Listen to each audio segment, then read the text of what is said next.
дар толори мақомоти иҷроии ҳокими давлатии шаҳри Хуҷанд бо иштироки ҷавонони ихтиёрӣ, волидайни ҷавонони ба хизмати ҳарбӣ сафарбаршуда, кормандони комиссариати ҳарбӣ ва мудирони кумитаи маҳаллаҳо чорабинӣ баргузор гардид. раиси шаҳри Хуҷанд Маъруф Муҳаммадзода мулоқотро оғоз бахшида, нахуст ба волидайни сарбозон ва сержантон ки фарзандонашонро дар рӯҳи ватандӯстӣ парвариш намуданд миннатдорӣ баён сохта, аз ҷумла афзуд ки фарзандони онҳо имрӯз бо хоҳиши худ ба сафи қувваҳои мусаллаҳи ҷумҳурии Тоҷикистон номнавис гардида, баҳри ҳифзи марзу бӯми ватани азизамон Тоҷикистони соҳибистиқлол хизмат намуда, қарзи шаҳрвандии худро адо намуда истоданд ва бо сари баланд хизмати модар ватанро сарбаландона адо намуда ба назди аҳли оилаи худ бармегарданд ва баҳри ободонӣ ва шукуфоии кишвари азизамон саҳми босазои худро мегузоранд. Маъруф Муҳаммадзода гуфт ки боиси хушбахтии мо аст ки имрӯз Тоҷикистони азизу маҳбуб дар арсаи ҷаҳонӣ шӯҳратманд гардида, дар фазои он кабутарони сулҳ парвоз доранд, пирони рӯзгордида давлати пирир меронанд,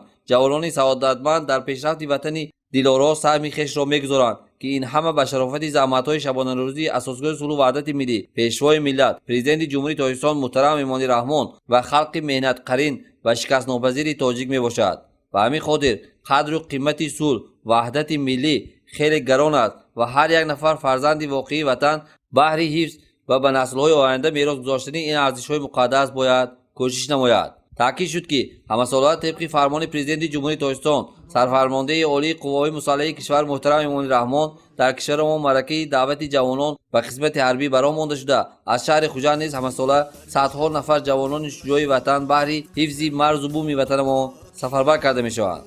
боиси хушнудист ки бо дастгирии ҳукумати ҷумҳурии Тоҷикистон такмили фаъолияти қисмҳои низомии ҳудуди мамлакат ва беҳтаргардонии шароити зиндагии афсарону сарбозон солҳои охир дар сатҳи баланд баро монда шуда, имрӯз қувваҳои мусаллаҳи ҷумҳурии Тоҷикистон соҳиби инфраструктураи замонавӣ, техникаву таҷҳизоти муосири ҳарбӣ ва кадрҳои миллии афсарии дорои тахассуси олӣ мебошанд.